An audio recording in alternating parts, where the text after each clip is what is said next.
ശബരിമല സ്വർണ്ണ കള്ളക്കടത്ത് കേസ് പരിപൂർണമായി അട്ടിമറിക്കപ്പെട്ടിരിക്കുകയാണ്. ഇവിടെ ഓരോ പ്രതികളും ഇപ്പോൾ ജാമ്യം തേടി പുറത്തു വന്നിരിക്കുകയാണ്. ഈ അന്വേഷണം തുടങ്ങിയ സമയത്ത് തന്നെ നമ്മൾ ഒന്ന് രണ്ട് കാര്യങ്ങൾ പറഞ്ഞിരുന്നു. ഈ അന്വേഷണം നിഷ്പക്ഷമായി മുന്നോട്ട് പോകുമെന്ന് ഞങ്ങൾ കരുതിയിരുന്നു. പോകണമെന്നാണ് നമ്മൾ ആവശ്യപ്പെട്ടത്. പക്ഷേ ഇപ്പോൾ കാണുന്നത് 90 ദിവസം കഴിഞ്ഞാൽ സ്വാഭാവികമായ ജാമ്യം കിട്ടും, കുറ്റപത്രം കൊടുത്തില്ലെങ്കിൽ ജാമ്യം കിട്ടുമെന്നറിയാത്തതായി ആരുമില്ല. 90 ദിവസം കഴിഞ്ഞിട്ടും കുറ്റപത്രം സമർപ്പിച്ചില്ല. അതോടൊപ്പം തന്നെ പാർഷ്യലായിട്ടുള്ള കുറ്റപത്രം വേണമെങ്കിൽ കൊടുക്കുക, അതും കൊടുത്തില്ല. അതിൻ്റെ അടിസ്ഥാനത്തിലാണ് ഇപ്പോൾ പ്രതികൾക്ക് ഓരോരുത്തർക്കും ജാമ്യം ലഭിച്ചുകൊണ്ടിരിക്കുന്നത്. ഓരോ പ്രതികളായി ഇനി പുറത്തു വന്നുകൊണ്ടിരിക്കുകയാണ്. ഇനി CPM-ന്റെ 4 നേതാക്കന്മാരുടെ അവരായിരിക്കും ഇനിയും പുറത്തു വരാൻ പോകുന്നത്. അപ്പോൾ വളരെ ആസൂത്രിതമായിട്ടാണ് കുറ്റപത്രം കൊടുക്കാതിരിക്കുന്നത് എന്ന് നമ്മൾക്ക് ന്യായമായി സംശയിക്കേണ്ടി വരും. SIT പറയുന്ന 2 കാരണങ്ങളാണ് കുറ്റപത്രം കൊടുക്കാതിരിക്കാനുള്ള കാരണം. ഒന്ന്, പ്രോസിക്യൂഷൻ അനുമതി കിട്ടിയില്ല. ആരാണ് പ്രോസിക്യൂഷൻ അനുമതി കൊടുക്കേണ്ടത്? ഗവൺമെൻറ്റാണ് പ്രോസിക്യൂഷൻ അനുമതി കൊടുക്കേണ്ടത്. മുഖ്യമന്ത്രിയാണ് പ്രോസിക്യൂഷൻ അനുമതി കൊടുക്കേണ്ടത്. അദ്ദേഹം അത് കൊടുത്തില്ല. 2, സ്വർണവുമായി ബന്ധപ്പെട്ട രാസപരിശോധനയുടെ റിപ്പോർട്ട് കിട്ടിയിട്ടില്ല. കെമിക്കൽ അനാലിസിസ് റിപ്പോർട്ട് കിട്ടിയില്ല. കെമിക്കൽ അനാലിസിസ് റിപ്പോർട്ട് കിട്ടേണ്ടത് വൈകിച്ചു എന്നാണ് എൻ്റെ ആരോപണം. അതും മുഖ്യമന്ത്രിയുടെ കീഴിലാണ്. ഈ കെമിക്കൽ അനാലിസിസ് ഡിപ്പാർട്ട്മെൻറ്റ് മുഖ്യമന്ത്രിയുടെ കീഴിലാണ്. അപ്പോൾ പ്രോസിക്യൂഷൻ അനുമതി കൊടുത്തില്ല, കെമിക്കൽ അനാലിസിസ് റിപ്പോർട്ട് കൊടുത്തില്ല. ഈ 2 കാരണങ്ങളാലാണ് കുറ്റപത്രം വൈകിയത് എന്നാണ് SIT പറയുന്നത്. അപ്പോൾ ഇതിൻ്റെ 2ൻ്റെയും ഉത്തരവാദി ആരാണ്? മുഖ്യമന്ത്രിയാണ്. ഈ 2 കാരണങ്ങൾ കൊണ്ടാണ് കുറ്റപത്രം വൈകിയത് എന്ന് പറയുമ്പോൾ ഈ 2 കാരണങ്ങളുടെ ഉത്തരവാദി സംസ്ഥാന ആഭ്യന്തര വകുപ്പിൻ്റെ ചുമതലയുള്ള മുഖ്യമന്ത്രി തന്നെയാണ്. അപ്പോൾ സ്വന്തം പാർട്ടി സഖാക്കൾക്ക് ഫസ്റ്റ് ക്ലാസ് മജിസ്ട്രേറ്റ് കോടതി ജാമ്യം കിട്ടിയില്ല, ഹൈക്കോടതി കിട്ടിയില്ല, സുപ്രീം കോടതി കിട്ടിയില്ല. അതിനു പകരം സ്വാഭാവികമായ ജാമ്യം കിട്ടാനുള്ള കാരണം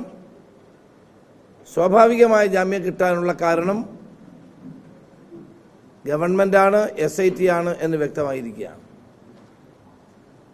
അപ്പോൾ ഇന്നലെ SIT പറഞ്ഞ ഈ 2 കാരണങ്ങൾ, ആ 2 കാരണങ്ങളുടെയും ഉത്തരവാദി കേരളത്തിൻ്റെ മുഖ്യമന്ത്രി തന്നെയാണ്. അതുകൊണ്ടാണ് ഞാൻ പറഞ്ഞത് ഈ ശബരിമലയിലെ സ്വർണ്ണ കളവ് കേസ് അട്ടിമറിക്കപ്പെട്ടിരിക്കുന്നു എന്നുള്ളത്. എല്ലാ പ്രതികളും പുറത്തിറങ്ങിയാൽ പിന്നെ കേസിനെ സ്വാധീനിക്കും. നമ്മുടെ നടിയെ ആക്രമിച്ച കേസിൻ്റെ നാൾവഴികൾ പരിശോധിച്ചാൽ പാർഷ്യലായ കുറ്റപത്രം അന്ന് സമർപ്പിച്ചിരുന്നു. പല കേസുകളിലും പാർഷ്യലായ കുറ്റപത്രം സമർപ്പിക്കാം. അപ്പോൾ ഫുള്ളായിട്ട് കുറ്റപത്രം നൽകാൻ കഴിഞ്ഞില്ലെങ്കിൽ പാർഷ്യലായ കുറ്റപത്രം കൊടുക്കാം. പിന്നെ ഫർദർ ഇൻവെസ്റ്റിഗേഷൻ്റെ അടിസ്ഥാനത്തിൽ വീണ്ടും കുറ്റപത്രം സമർപ്പിക്കാം. നമ്മുടെ ക്രിമിനൽ നടപടിക്രമ ചട്ടങ്ങൾക്കനുസരിച്ച് ഇതെല്ലാം നടത്താൻ കഴിയുന്നതാണ്. നടിയെ ആക്രമിച്ച കേസിൽ പ്രതികൾക്ക് ജാമ്യം കിട്ടാതിരിക്കാൻ വേണ്ടി എന്ത് ചെയ്തു? പാർഷ്യലായ കുറ്റപത്രം സമർപ്പിച്ചു.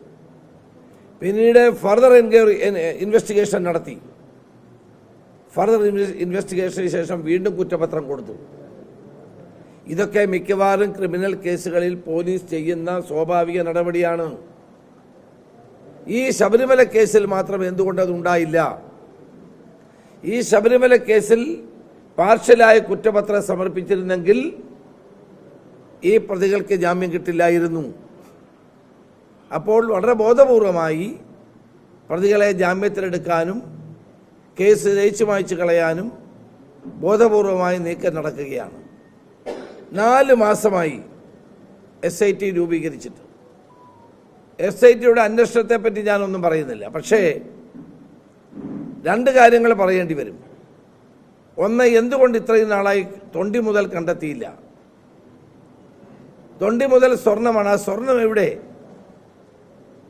ആ സ്വർണം കണ്ടെത്താൻ എന്തുകൊണ്ട് SITക്ക് കഴിയുന്നില്ല? സ്വർണം കണ്ടെത്താതെ അവർക്ക് മുന്നോട്ട് പോകാൻ കഴിയുകയുമില്ല. അതിന് SIT പറയുന്നത് കെമിക്കൽ അനാലിസിസ് ലബോറട്ടറിയിൽ നിന്ന് റിപ്പോർട്ട് കിട്ടിയില്ല എന്നാണ്.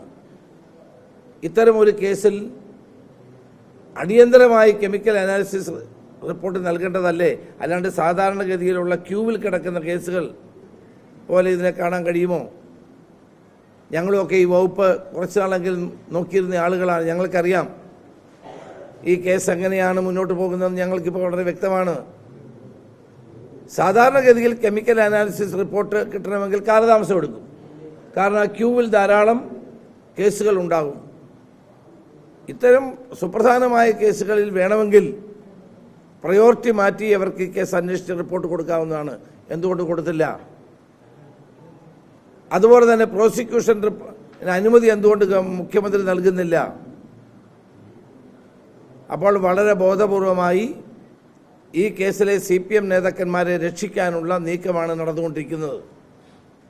ബഹുമാനപ്പെട്ട ഹൈക്കോടതി SITയെ പറ്റി നല്ല അഭിപ്രായം പറഞ്ഞു. അതാണ് ഇപ്പോൾ ഇവരുടെ ഡിഫൻസ്.